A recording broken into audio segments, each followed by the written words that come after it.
Hey everyone, welcome back to another episode of Alltalk Watches Twin Peaks. This week we are talking about episode 14 of season 3. I am Mr. X, and who else is here? Kevin. And Totoro. Welcome back, guys. Welcome back. Hola. How you been? Alright, I noticed something that we didn't talk about it last week. There was something that happened in the credits of the last episode. Yeah, you kept telling me about this, and I never had an opportunity to go back and look at it. But why don't you describe what it is and what exactly you were seeing? And I don't know if we can dive into what you think it means. Well, what I saw was he was sitting at the table, right, with his soup. And then the camera... Ed Hurley, Big Ed Hurley. Yeah, Ed was. And the camera panned around, and then it showed, like, out the front of the gas station, right? Out the window? Right. So as if he is sitting, like, at the counter or desk or whatever, looking out to the gas pumps, basically. Right. Well, his reflection in the glass does not match him. Like, he's, like, holding the soup in the reflection, but he's not on the table. Or he is at the table and not in the reflection. But then the reflection also flashes for a second, and then it's like almost like a glitch. It could be an editing mistake, honestly. It could be nothing, or it could be the most important thing ever. Yeah, I would tend to think that someone like a David Lynch and a Mark Frost, that they don't make mistakes like that. Right. Except they totally did in Twin Peaks. Which led to Bob, which is, a very central plot point. But that was but this is something that seems like it would almost have to be intentional. Yes. Maybe it means Ed is being taken over, or maybe everybody in Twin Peaks is being taken over by doubles or Bob or whatever. No. Didn't someone say in one episode that they just came from Ed's gas station? Yeah, that was the one, I think it was the previous episode, where the kid found the gun in the van and shot in into the double R, and the other deputy comes up while Bobby Briggs is out talking to people. Or talking to the kid, and the kid's all there, and he's like thug life, and his parents are freaking out, and the other deputy comes up and says, "I was at Big Ed's gas farm. I heard shots." Okay, but there's no reason to suspect anything nefarious was going on with him. Nah. No, I mean, yeah, he could have just been filling up his patrol car. Yeah. Or he got possessed by Bob. Again? No. Nah. He never did the first time, so. Yeah, I just wanted to point that out, that there looked like there was a little glitch. Yeah, or that's something with the reflection. I don't know if it's important. It could be. I don't know if that's important, the Twin Peaks story. We did get a comment last week. Yeah, we did. Anthony Devonti says, "Do you guys know anyone's name in the show?" Yeah, I mean... No. Cooper is that guy's played by Kyle MacLachlan. I know that's his name. Oh, really? I thought he was played by Bradley Cooper. No, Coop playing Coop. Well, and he got what people don't actually realize is that he got a nose job, and then he's played by Adam Scott now. That makes sense. That's why we don't recognize any of these people, or why we have a hard time keeping everything straight. Is Twin Peaks set in the Wet Hot American Summer universe? I think that's... Well, Cooperberg. I'm worried about Coop. Yeah. That got way too synchronous there than I was expecting. We're connecting the dots here. Well, a little bit too much. No, but thank you, so. Anthony Davino. Yeah, we appreciate all the comments, Anthony David. I mean, it's really great to get someone, with the esteem of an Anthony Edwards to comment on the video. I mean, that's wonderful. I mean, it's not every day you have the actor who plays Dr. Mark Green on ER commenting on on our videos. I'm honored, really. Well, yeah, and why shouldn't you be? I mean, it's Goose. So, should we start with the recap of episode 14? I Is it think we time should. to proceed? I think it is. So the Okay, so let's go through the 100% perfectly accurate, guaranteed every time synopsis and recap of episode 13, or is this episode 14? Episode 14. Episode 14. 7. Episode 7? Yep. Wait, no, this is the premiere, right? First episode? Season 2, episode 3. Let's begin. We're watching Lost, right? Guys, I have a confession to make. I've been watching 60 Minutes this whole time. Wait, you haven't been watching The Golden Girls? I mean, I'm wondering what's going to happen with this Nixon guy. I mean, because this 1974 season is it's a banger. I mean, who shot Mr. Burns? Who shot JR? Are you kidding me? I was just gonna say that. Damn you. Okay, but We'll seriously. never know. No, this is episode 14. Yeah, and it opens in Buckhorn, South Dakota. Not North Dakota, South Dakota. It's definitely Dakota. South Dakota. Dakota Fanning. So, Cole calls Lucy? Yeah, Gordon Cole kind of taking the lead here.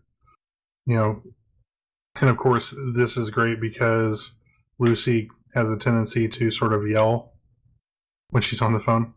Yeah, and then she met her match. It's really too bad for Gordon that they couldn't just get Shelley to talk to him all the time. Yeah.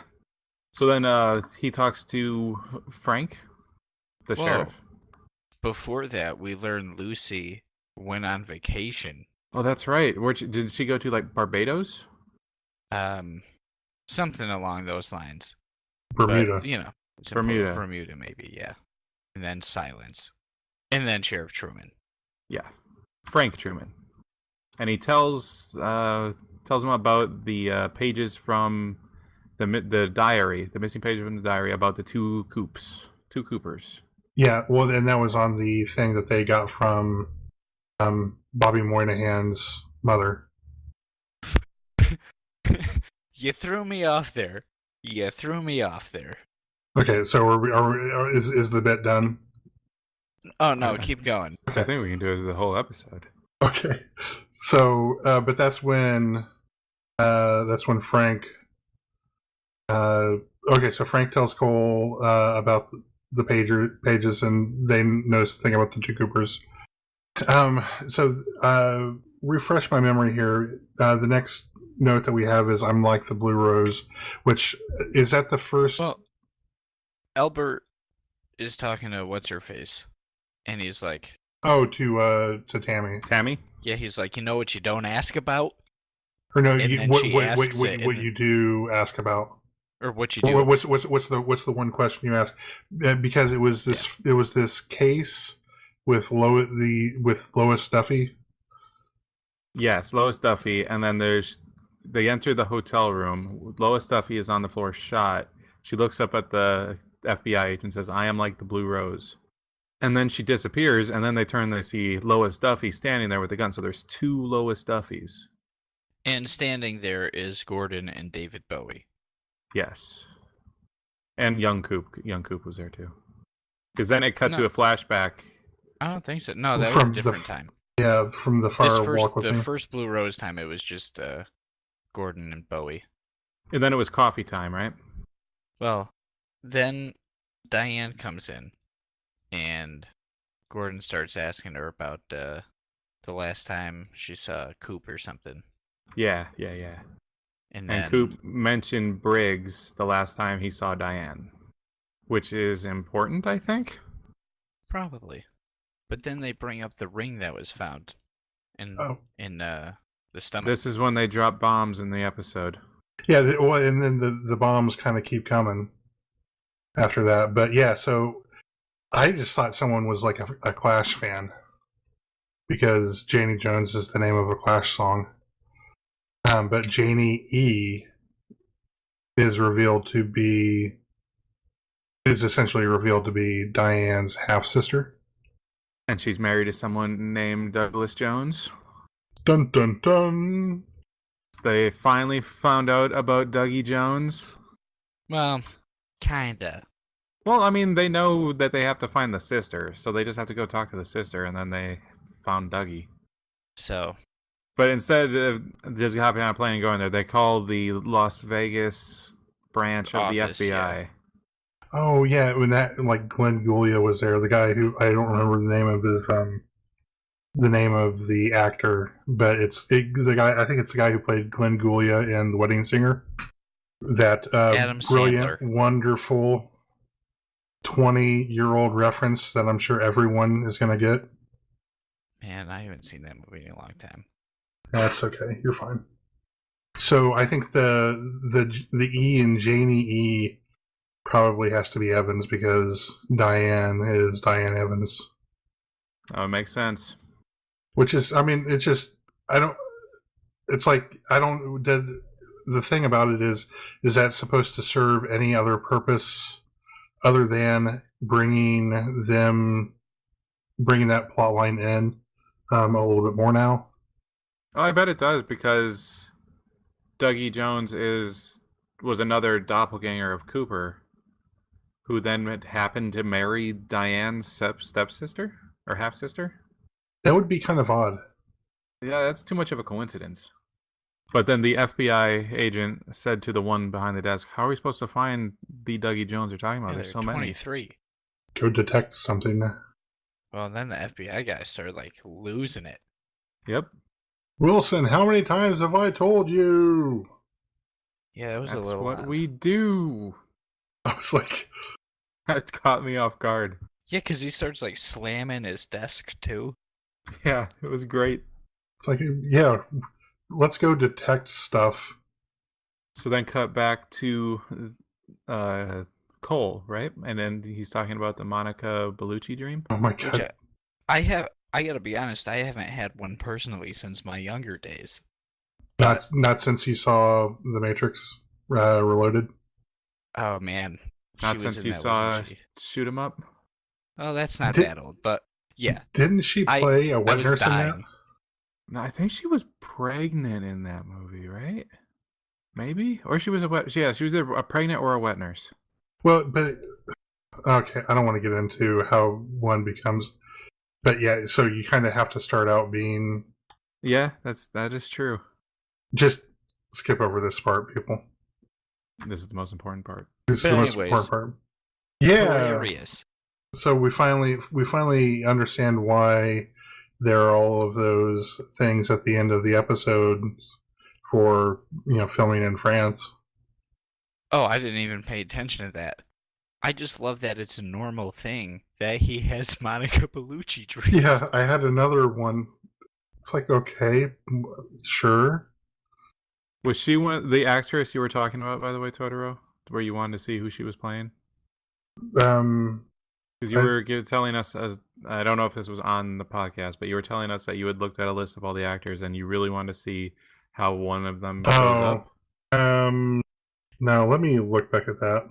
I still don't want to know. I was just curious if this was the one. Why don't you guys go a little further? I don't think so. Okay.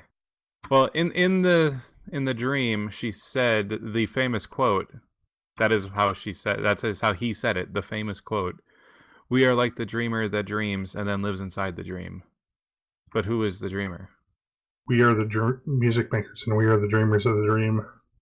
Oh no, this was definitely not it, because this person, when if this happens, the other you two will groan, and I'll be like, yes, this will only make me happy. It wouldn't make me groan if Pearl Jam appeared during the end credits. Oh god, is it Pearl Jam? I don't want to know. Anyways, so yeah, she does that, and then Gordon's talking about how he starts remembering the scenes from Fire Walk with Me. Yes. Which I gotta be honest, at first I was like, whoa, did they do some CG? And then I was like, oh no, wait a sec. This is Fire Walk with Me. Yep. Showed some more Bowie. Yeah, and he appeared at the. So normally when they've done things with the archive footage, or they've had previous actors back to reprise their roles, they've appeared in the in memory the first time that they appear. So this episode was in memory of David Bowie. Nice. So then Coop went up to Cole, and what did he say to him? I don't remember what he said in the dream. But I know David Bowie was like, "Who do you think that is there?" when he was talking about Coop. Because he knew there was 2 Coops for some reason. Well, but that would have to be after he was in Twin Peaks.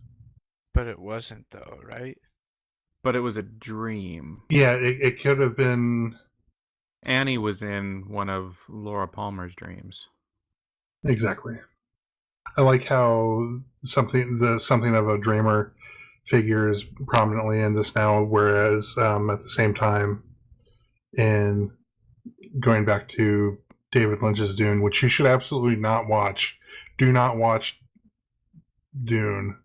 I will. You can watch it. I'm gonna watch it. If you have like 19 hours to spare, just sometime, And go ahead and watch it. Watch it.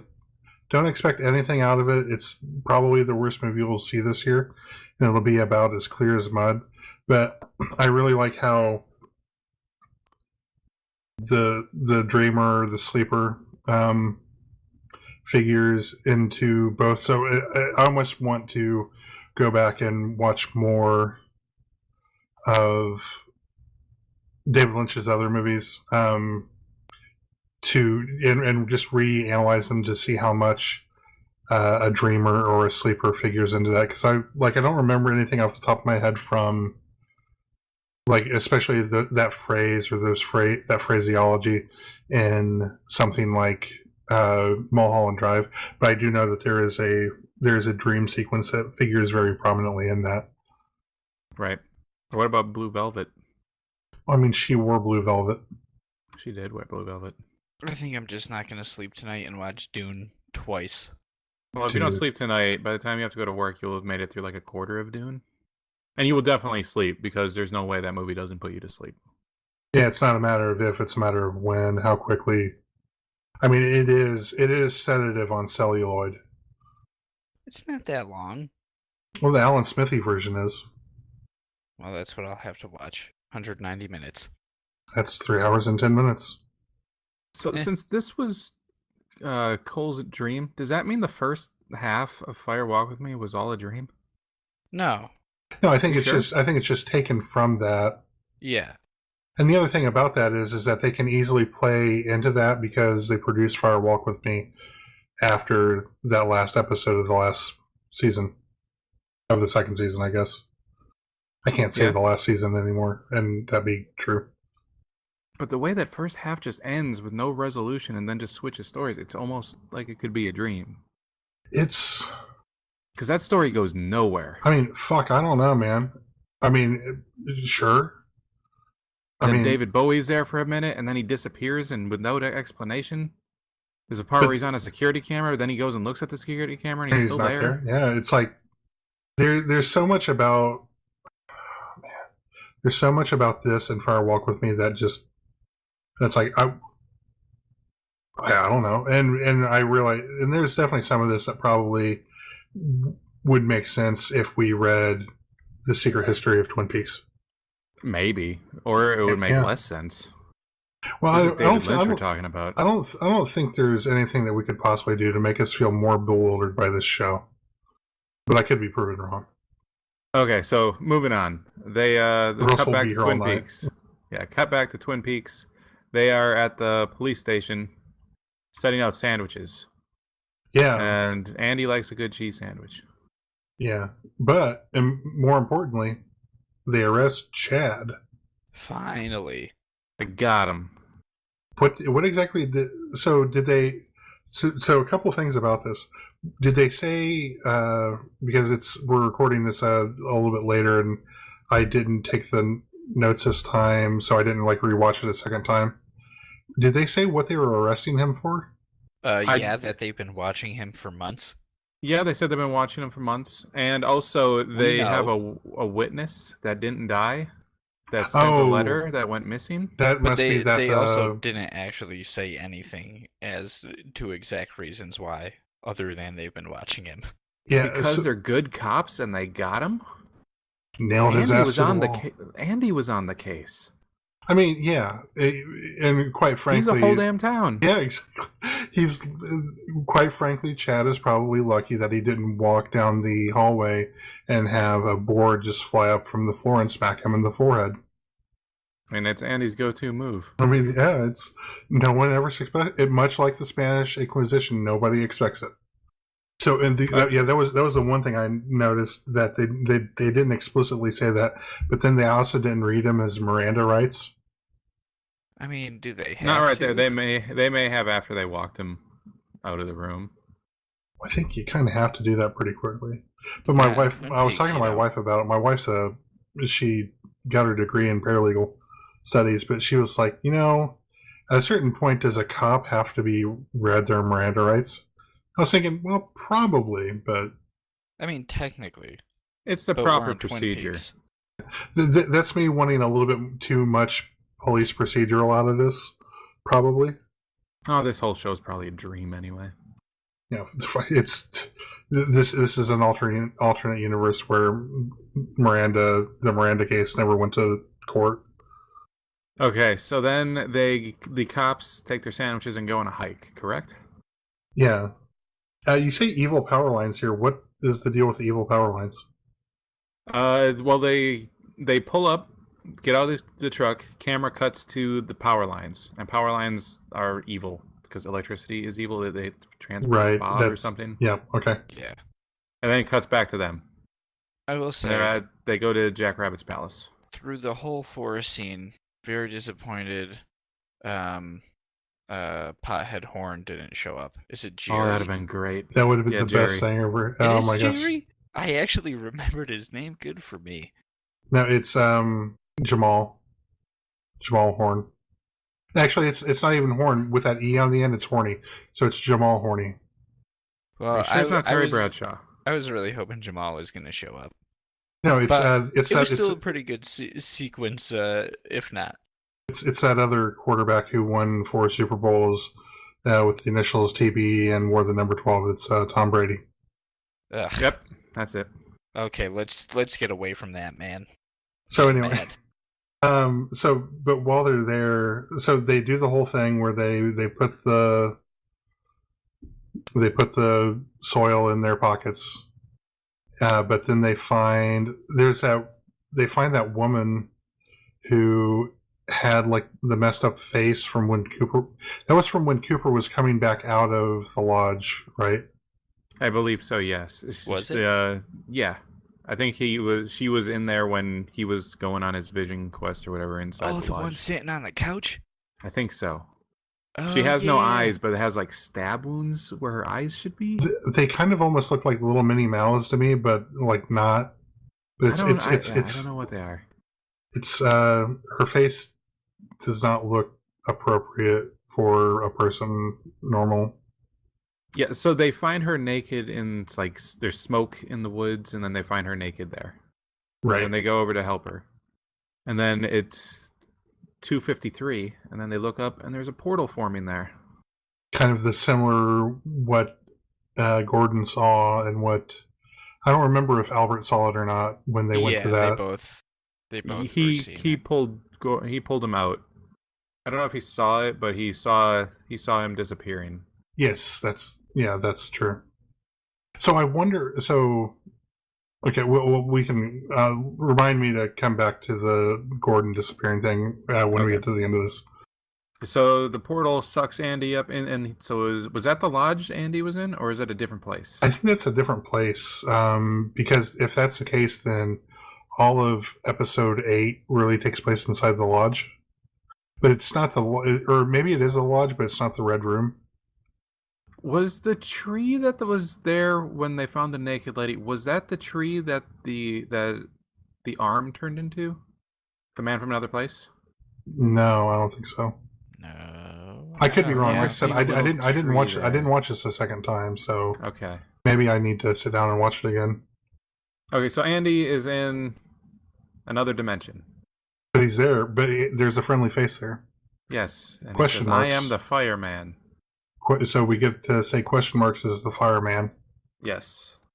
The thing appears in Andy's hands, and then there's smoke that appears, And then Andy watches episode 8. and he understands it.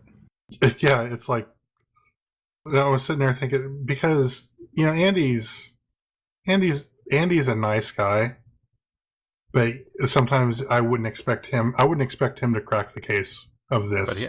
But he is ahead of the curve. I think he is gonna bust this case wide open. Well, he knows everything. I think so. Kind of, maybe. That's what I got from it, is they were like, okay, Andy knows all. Yeah, so then we cut back, and then they're back at Jack Rabbit's palace, the three of them without Andy, and then Andy appears carrying the lady, and they have no memory, but Andy says that we need to get her down the mountain. She is very important, and people want her dead. Don't tell anyone about this. I had to be honest, I was very worried, or backtrack just a scene, when they were looking, or when Andy was looking up at the portal Episode 8 on the ceiling. Yeah, and it cut to episode 8, and I was like, oh god, no. Not again. I was like, we're just going to watch all of episode 8 again. Yeah. I could have seen that happening. Luckily, it did a very brief... I got a light. Yeah, he was back. He was back for a brief moment, but yeah, that had me worried. So one thing that I noticed is that they all reappeared back where they were, as far as where they put the where they got the soil from. Yeah. So I wonder if there's something special about that soil, or if there's, for example, if when when Gordon went to that address, if he had put soil from there or someplace else in his pockets, if he would have come when he came back out.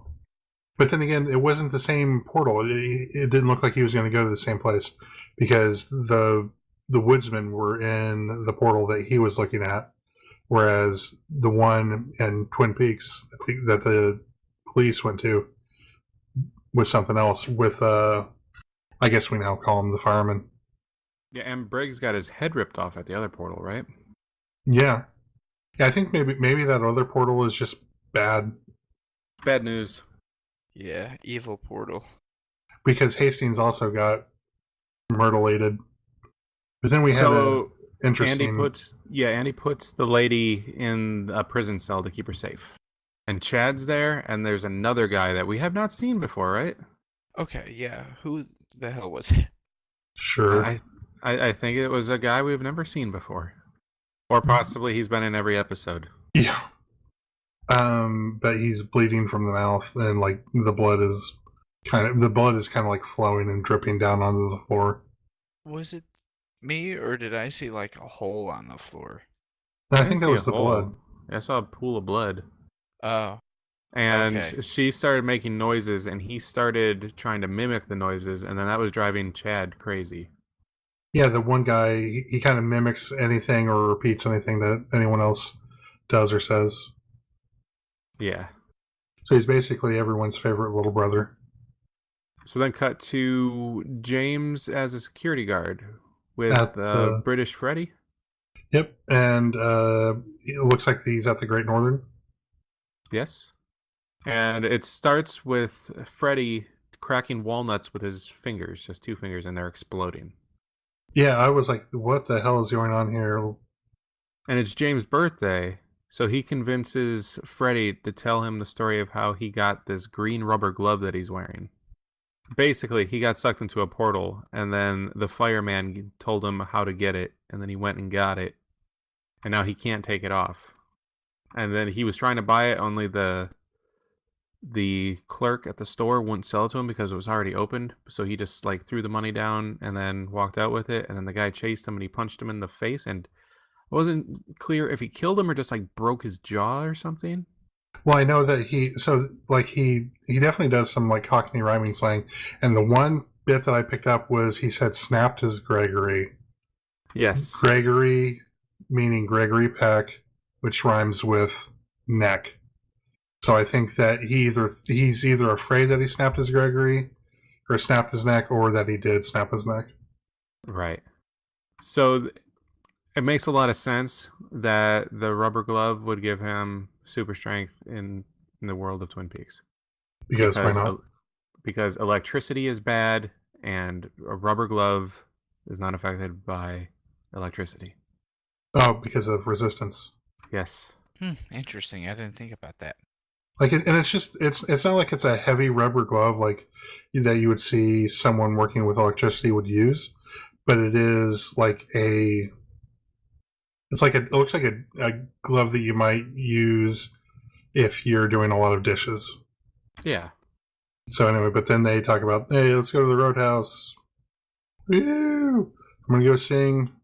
And no, he didn't say that. Thank God. Yeah, but instead of going to the Roadhouse, it cuts to Elks Point number 9, the bar, and Sarah Palmer seems to have a drinking problem. Everyone's favorite Miss Lonely Hearts. She gets a Bloody Mary. Oh, she gets a Bloody Mary, all right. Oh, and she gets a Bloody Mary. She gets bloody. This was probably one of the weirdest things that I've seen in this show so far, excluding the happenings of episode 8. It was the most unexpected for me, I think. Yeah, so describe what happened. She opens her face. Well, but let's add some additional context here.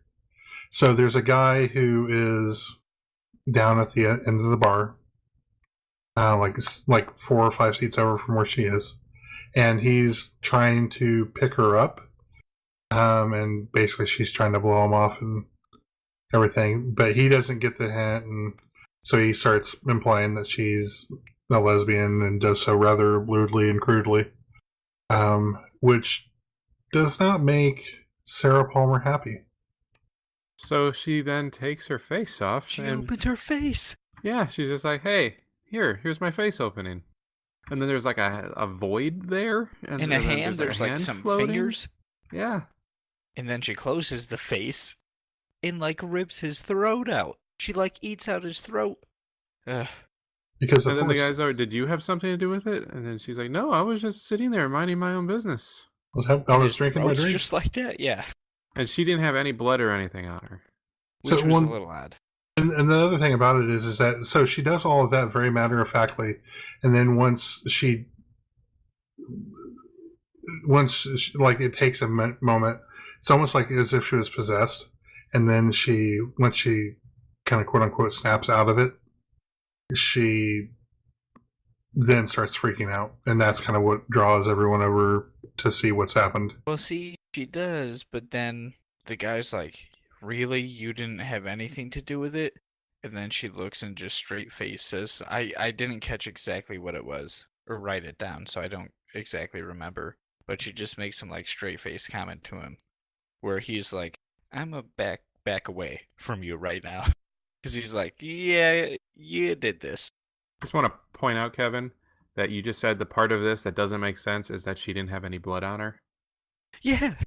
That's the part that doesn't make sense. Yeah, Come on. Come on. Then I have questions that I'd like answers to. Oh, yeah, if everything else makes sense to you. Well, I don't know what kind of bars you guys go to, but that, for the most part, seemed pretty normal to me. Note to self, do not hang out with Kevin at bars. The other thing is that, so Grace Zabriskie is 76 years old. So I can't see her as the type that would just be able to rip someone's throat out at 76. I mean, she seems like she's a very slight woman. But the taking her face off thing and the floating hand and the void there, that makes total sense for someone her age. Yeah, that I used to work in an old folks home. That makes total sense for someone in Twin Peaks with the last name Palmer. She's the last one left. So she's got all of the weird, crazy shit happening to her. Whereas before it was distributed evenly among Leland and Laura. It's now all concentrated on her. She needs one of those rings. She needs a vacation, like away from Twin Peaks and away from all of this. I hope if they if they somehow magically wrap everything up, I want the last shot of her to be retiring to like Boca Raton or something, like just getting as far away from the weirdness of Twin Peaks as possible. Like I want to see her, next to a pool enjoying not a Bloody Mary, like a pina colada. A nice root beer. Yeah. Okay, so then back to the Bang Bang Bar, where they're telling the story of how Billy is acting weird. And is that Audrey's Billy? I would think so. I would think so as well, but who knows? I don't know anyone's name. I mean, yeah, it's just I've for whatever reason the conversations that happen at the Roadhouse at the end of these episodes are somehow like 20 times more unintelligible to me, and I think it's mostly because these I don't know who these people Yeah, are. agreed. Yeah. It's like, okay, a couple of randos talking about someone. I think I know who that is. It's almost like you're overhearing a conversation at a bar. It's like I have no fucking clue who you're talking about, man. Someone named Billy ran in there and was bleeding all over the place, and then he ran out. And then Will Smith performed "Wild Wild West" from the movie Wild Wild West, and that's how it ended. It was what was the name of the band? No clue. No, it The was song they Lissy. played was "Wild Wild West." It's Lissy. Lissy, okay. Wait, as in the Wild Wild West? Wild Wild West? No, it's a different song, just with the same name. Wow.